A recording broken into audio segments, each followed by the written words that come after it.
If your FPS feels lower than it should be, this one hidden setting might be silently killing your performance, and almost nobody turns it off. You upgrade your PC, you lower your settings, and somehow your games still feel inconsistent, stuttery, or just not smooth. That's not always your hardware. There's a background setting in Windows that records your gameplay without you even noticing, and it's called Xbox Game Bar Background Recording. What this does is constantly run in the background, capturing your gameplay so you can save clips.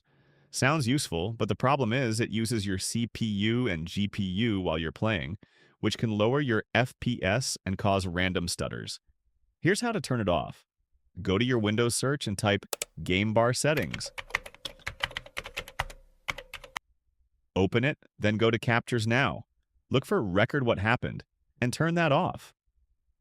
Also, go back and disable Xbox Game Bar completely if you don't use it.